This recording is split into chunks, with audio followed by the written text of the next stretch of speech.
Ayan. So, lalagay lang natin yung onion. Onion first. Kasi madaling masunog yung ating garlic. Ito yung super, super, halos medyo ma-burn na yung chicken. Ganun yung gusto ko. Yung nag-brown na talaga siya. Ang kaldereta, ilabas.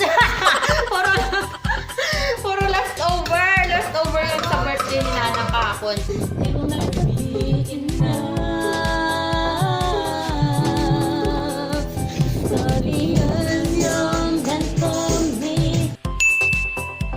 Good morning, guys! It's the vlog after 2 days na. And currently, I'm on my mask. Ayan, nagbe-message si Baby Girls. And ito guys, yung mask ko yung 3-in-1 bentonite clay from Precious Skincare Cosmetics. Ito yung go-to mask ko talaga guys pag may mga pimples ako.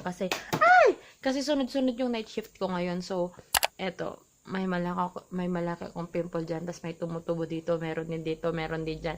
Basta sobrang nagkaka-breakout ako ngayon, guys. So, yan yung ginagamit ko na nakakatulong din siya na nagpapa-dry ng aking pimples, guys. So, if you're interested to buy that product, I will put the link down below kung sino yung nagpadala sa akin, guys.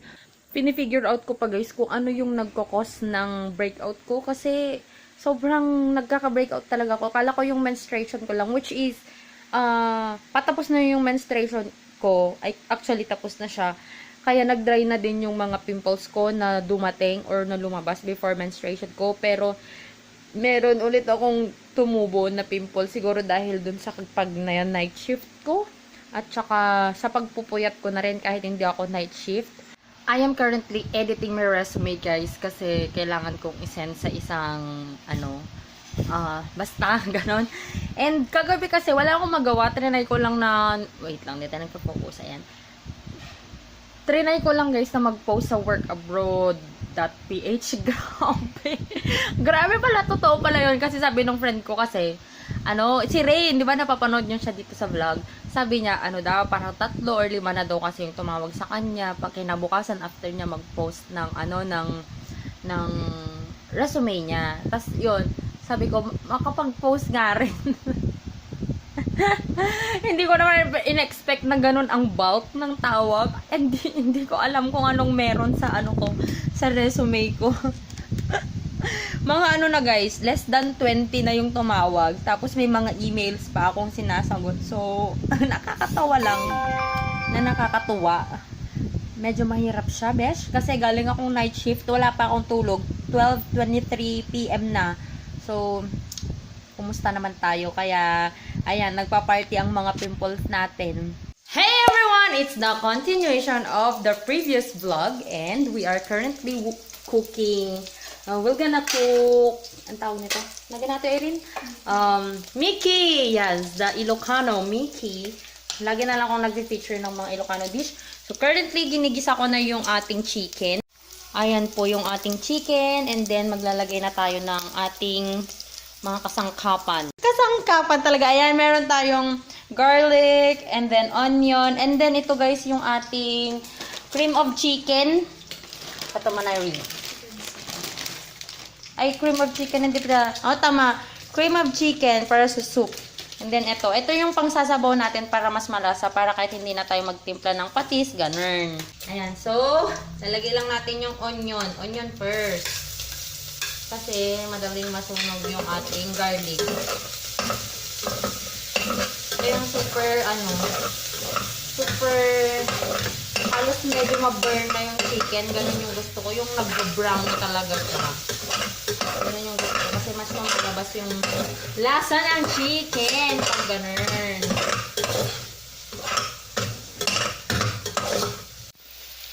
Ayan guys. So, ganyan lang yung ating chicken. Tapos may garlic na. Lagay na rin natin yung ating garlic. Ito garlic pala.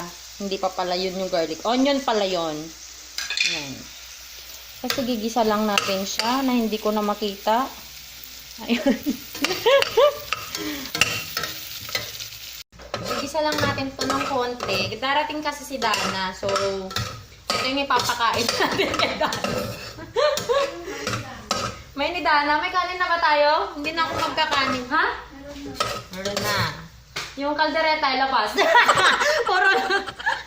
puro leftover. Leftover yung sa birthday ni Nana kahapon.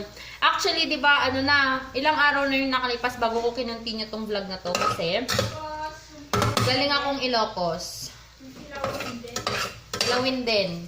So, kahapon birthday. Saturday, nag-church visit kami doon sa church namin. Kasama ko si Rain, si Ed, tsaka si Suzette.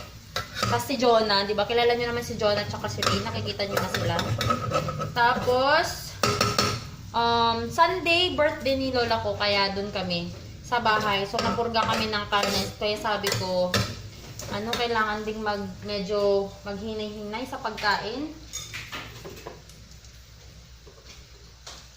Tapos yung cream of chicken, guys, inano ko na siya sa water na ganito. And then, ilalagay na natin siya. Oh my gosh! Ganito yung ginagawa ko, guys, para mas malasa. Alam, mukhang kulang tong kaserola natin. Ayun naman pwede half. Matanungin ko pa si Dana kung kakain siya ng kanin bago natin... Mga kapatid na po, Irene? Mga kapatid, kasta? Para mapainit na natin. So, ito na guys, yung itsura ng ate. Palagayan pa ng half. Half niya na water. Kasi para madaming sabaw.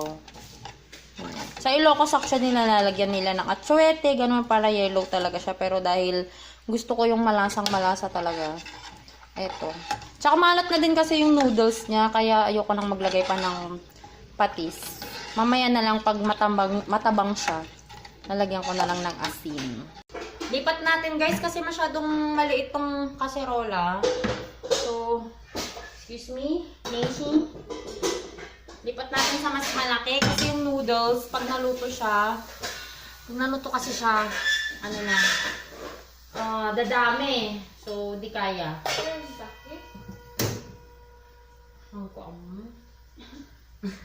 Awan titagip na dayto kasi kay to eh. Oh my gosh.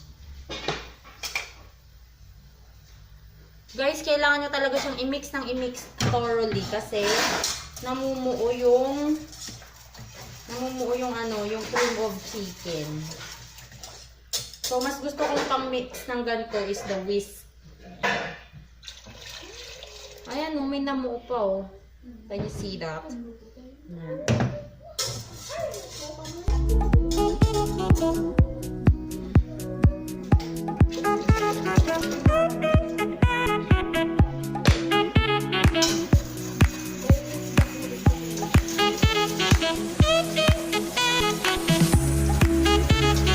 Mix natin ito ng i-mix.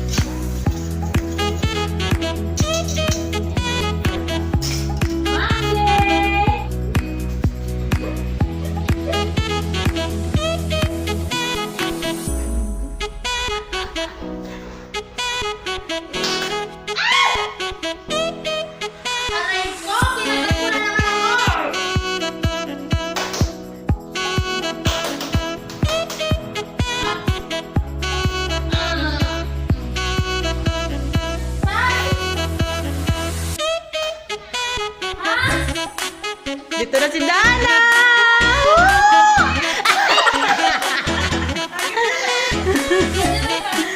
Oo, pasok mo lang. Maxi, namiss mo ba si Dana, Maxi? Max! Max! Guys, walang magawa. Yan, nag-videoke kami. Yung videoke namin sa TV lang at wala kaming microphone.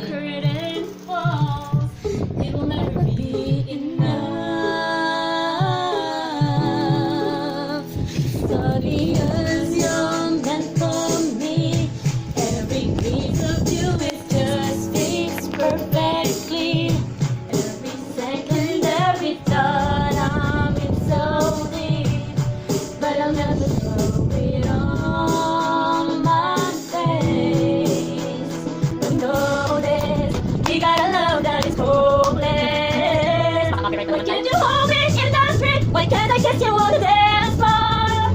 I wish that it could be like that. Why can't it be like that? 'Cause I'm yours. like you do when you're with me. Does it feel the same? Would you leave if I was ready to settle down? Or would you stay and stay? Cause you know this, we got a love that is holding away. Why can't you hold me in the street? Why can't I kiss you on the dance floor? I wish that it could be like that. Why can't we be like that? Cause I'm yours. I love someone's baby. I don't wanna hide us away.